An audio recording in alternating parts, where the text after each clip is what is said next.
Chapter 2. Oh, crunch. He couldn't really hear it as much as he could feel it through the sole of his boot. He immediately stopped walking, keeping still as though he had stepped on a mine that might explode. He stood erect, with his tall, lean frame stiff as a pole, oblivious to everything else in the utter darkness. He instinctively glanced down, but there was nothing to be seen. Visibility in such conditions was almost non-existent. He resumed breathing, slowly resonating the only sound that could be heard for miles. He knew he couldn't have stepped on anything dangerous. He had hiked the trail countless times and was familiar with the area. There wasn't much to worry about. Nothing had lived here for decades, and he was the only one that used this route to the tower. It was mostly his curiosity that gave him pause. What had he stepped on?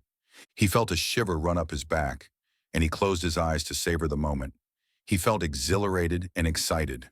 Encountering the unknown object reminded him of where he was, alone, in complete darkness, traversing a frozen, heartless, dead world. One person against nature, or at least what remained of it. One careless step, one trip or stumble, and he could damage his life suit and freeze before anyone could reach him. He relished the challenge of being alone, self-sufficient, and against the elements. He felt comfort from the feeling. He felt alive. Looking down again, he hoped to discover what he had stepped on, but his eyes couldn't decipher much color or shape. The soft, yellow ambient light emitted from his life suit's boots, gloves, and helmet fought off the darkness around him by only inches. Someone observing him from afar would liken his phosphorus glow to a ghost that had been gliding quickly through the darkness, only to stop suddenly as if to scare its victim. He squatted down to get a closer look, and the focused lighting helped illuminate the object under his foot. The frozen remnants of a tree branch stuck out from the ice-crusted ground. An oak tree, he noted, as his eyes focused on a fragile leaf. His surprise increased when he saw some other leaves also still intact. In fact, although the darkness absorbed most of the color, he thought he could even make out a greenish tinge on them. It had been decades since the sun's rays had touched Earth, yet somehow this long, dead tree had maintained some semblance of its past glory. Cool. He reached down to pluck off a leaf, but as he touched it, it disintegrated into a million crystal particles, spreading out like sparkling ripples of dust. He straightened up, inadvertently twisting his foot to release a number of other leaves into death dances of their own. He tried to look further down the branch, but the ever-present darkness intervened, and nothing else could be seen. "Lamp on," he whispered. The headlamp reminded him of an old-fashioned flashlight, duct-taped to the top of his helmet. Its powerful beam of light, however, cut an immediate bright path through the darkness in the direction he was looking. He could now view the branch in its entirety. He had expected to see it connect with larger and larger branches, finally ending at a tree trunk. This was not the case, however, as it instead ended abruptly after about 7 feet. He bent down again, picked up the branch, twirled it around, and observed a sharp, flat cut at the end of it, most likely from a chainsaw. Interesting, he thought as his curiosity grew. It must have been cut within a few days of the sun going dormant. But why would someone be cutting up a tree at that time? Even if the city park's trees had needed pruning, they wouldn't be growing anymore. Nor would there be anyone around to appreciate them. What was the point? Firewood? Perhaps a master whittler stocking up on his last supply of wood? Or maybe a chainsaw mass murderer who couldn't see what he was chasing in the dark? This was Texas, after all. He smiled. He considered himself witty, although those that knew him felt otherwise. "Who said I didn't have a sense of humor?" he said to no one, his words echoing within his helmet. He turned his head, shining the light all around. He looked for other branches or evidence of who or why the tree had been cut. His mind conjured up the image of an iced-over Jack Nicholson wielding a chainsaw instead of his infamous deadly axe. All he saw, of course, was what he always saw: dead, colorless, long crystallized vegetation, with an occasional human-made relic sticking out of the ground, such as a light pole, a park bench, or a street sign. He resigned himself to the fact that this mystery would likely go unsolved. He dropped the branch, forcing himself to forget it for the time being. As a distraction, he pointed his headlamp down, then shook his head back and forth quickly, making a strobe light effect on the ground around him. He tried to make shapes with the light, spelling out words and making zigzag patterns. The only thing he seemed satisfied with, however, was a circle. If anyone asked, he would insist it was the letter O, not a zero. He felt it was important to differentiate. Feeling dizzy, he stopped to let his body regain its balance. Caution, energy utilization rate at excessive level, an automated voice sounded within his helmet. He sighed. He was only halfway to the tower and needed to keep an eye on his remaining battery power. The life suit not only helped withstand the extreme cold, it also provided lighting, network systems access, and warmed, breathable air from the outside. Without power, the technology failed, and his hike and his life would abruptly end. He listened to his breathing reverberate within his helmet as his rational side acknowledged the necessity of the annoying, automated interruption. Lamp off. Although he had whispered, it sounded like a scream to his heightened senses. Darkness enveloped him once again, and he blinked his eyes to help them adjust.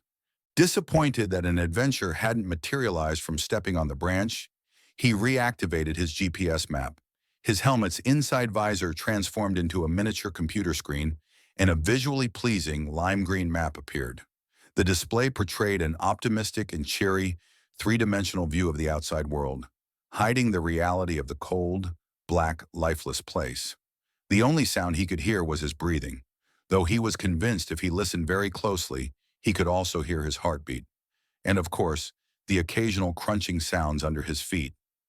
He stood up, pointed himself towards the lime green path on the map, and started walking, following the moving arrows displayed on his helmet visor screen and trusting the computer to better identify obstacles in the future.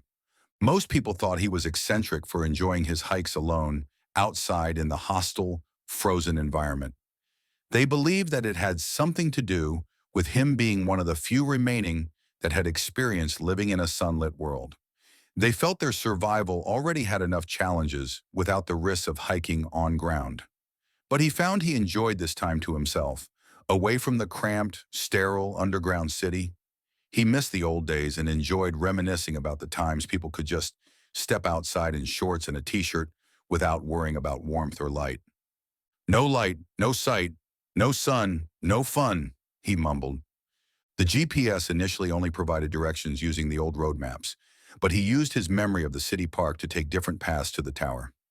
After successfully stumbling through the dark several times in the past, the computer's artificial intelligence had accepted his shortcuts into its database as valid routes.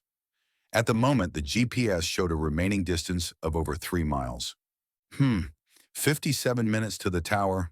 I should get there around 3:15, assuming I don't step on some other interesting frozen dead stuff. His stomach growled and his eyes focused on a heart-shaped icon on his visor's computer screen. He mentally clicked on it by staring at the icon and sending his thoughts to the computer. A sky blue box replaced the GPS map, showing his heart rate, blood pressure, body temperature, and blood oxygen count. It also displayed how many calories he had burned and the scheduled time for his next optimal feeding, or what he preferred to call dinner. Another click showed that the exercise from his hike qualified him for a high-protein, high-C and high-D feeding, a personal favorite of his. He salivated in anticipation. The only thing better would be to throw in a side of potassium. A flash of light in the sky interrupted his thoughts of food, but by the time he switched off his visor screen to look up, it had already disappeared. All he could see now were the countless stars brilliantly lit across the eternal night sky. The moon also lurked somewhere out there, of course, but the sun's rays no longer made it visible.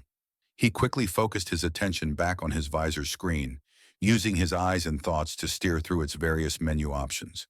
He queried the network about the flash of light, but although the network had registered the anomaly, it hadn't yet identified the source. Batting O for 2 today, he chastised the computer. First, you didn't warn me in time about stepping on the branch. Now you can't figure out what just lit up the entire sky. He guessed a long-dead satellite had finally succumbed to the gravity's relentless pull. The flash probably occurred as the satellite burned upon entry to the Earth's remaining atmosphere.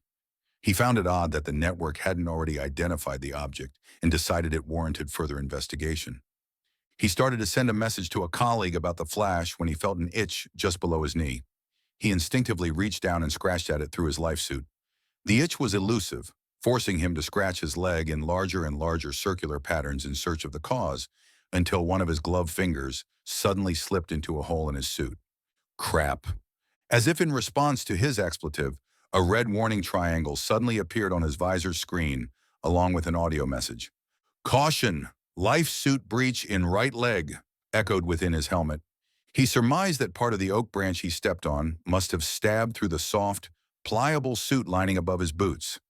It was a small enough breach that he hadn't noticed it, and now the several hundred degrees below zero temperature started to seep in. He envisioned his itch to be something akin to frostbite, expanding where his leg had become exposed. "Oh for 3, he grunted to the computer. He quickly covered the hole with his gloved hand, offering his leg some protection from the bitter environment while he considered his options. His first thought was to keep his hand over the hole while he walked the remaining 3 miles to the tower. This had the advantage of requiring little extra effort other than hobbling along at a reduced speed. However, the insufficient cover from his hand would likely allow his frostbite to grow. His second idea, which would be the common sense approach, was to request help from the underground city's emergency services team. Within 20 minutes, someone would arrive to retrieve him, and as long as he kept the hole sufficiently covered, he didn't think he would be in any physical danger. Psychological danger, however, would be extreme, in the form of embarrassment and relentless harassment from friends and colleagues. He reached his decision. Worst case, they just replaced my frozen leg with some cool bionic titanium thing. He pressed his hand more firmly over the hole to minimize its vulnerability and started to walk again, following the moving arrows on his visor towards the tower. He quoted from an old television show. After his 10th step, though, his visor displayed the image of a cartoon door, and a computer-generated knock-knock sound filled his helmet. He stopped, and his eyes focused on the cartoon door. He could see Yari's avatar staring back at him through the door window. "Answer call," he mumbled. The cartoon door opened, and his entire visor screen displayed Yari's face, looking directly into his eyes. "Hey, Yari," he said. "Hey, oh," her customary response. A pause followed, and O resisted the urge to say something. Although he wouldn't admit it to her, he occasionally found himself intimidated by her intelligence and directness. Yari kept her conversations short, precise, and to the point, all the while seeming to analyze everything he said. He frequently struggled with his impulse to fill the silence when speaking with her, and he felt relief when Yari continued. "The network shows you have had a breach in the right leg of your life suit. Since you did not put in a call to emergency services, I assumed you were stationary for the past minutes to effect repair on the suit. However, you are now continuing on foot with your life suit still registering the breach. I am confused by the conflicting data. Could you elaborate on your current status?" O wanted to roll his eyes but knew Yari would notice, and a slew of embarrassing questions would likely issue forth. It wouldn't be worth the risk. "Yeah, well, it's a small hole," he said, "so I'm just going to keep my hand over it until I reach the tower." "Are you carrying the standard issue lifesuit utility pack?" Yari asked. This time he couldn't stop himself. He rolled his eyes. O had forgotten about the utility pack strapped to his back, the one that carried a variety of supplies, including a roll of industrial-strength insulated tape. "Ah, yeah," O replied. "I was thinking of using the tape but wanted to see if my hand would be sufficient. With all the shortages in the city, I didn't want to waste a good piece of tape." Yari's facial expression remained emotionless, as though his words held no meaning. "But now that you mention it," he continued, "it probably makes more sense to try the tape." "I agree," Yari said. "We have urgent and vital matters to discuss, in addition to our standard protocol. I estimate you will arrive in 57 minutes. For a split second, O thought he saw a smile on Yari's face. Just as she said standard protocol, the corners of her mouth had turned up. He had known her for several years and could probably count on one hand the number of times her poker face had shown emotion. He forgot the oak branch and flash in the sky mysteries, his brain slipping into overdrive to predict what Yari had in store for him. He considered asking her about it, but without another word, Yari's picture blinked out, and the sound of a door slamming echoed in his helmet. She had ended their call. silence and darkness enveloping him once more. O remembered seeing an old park bench off to his right and hobbled in its direction to repair his life suit. He tried to find the bench without using the computer, but after about 50 feet, he began to worry he had walked by it. He was about to say, "Lamp on," when he bumped into it, hitting a knee. The bench was facing the other direction, so he stepped around it, pulled out his utility pack and sat. He held the open pack against his helmet visor, hoping for enough light to see the tape, but then gave up. Lamp on. O's entire body jerked as his peripheral vision saw someone sitting next to him.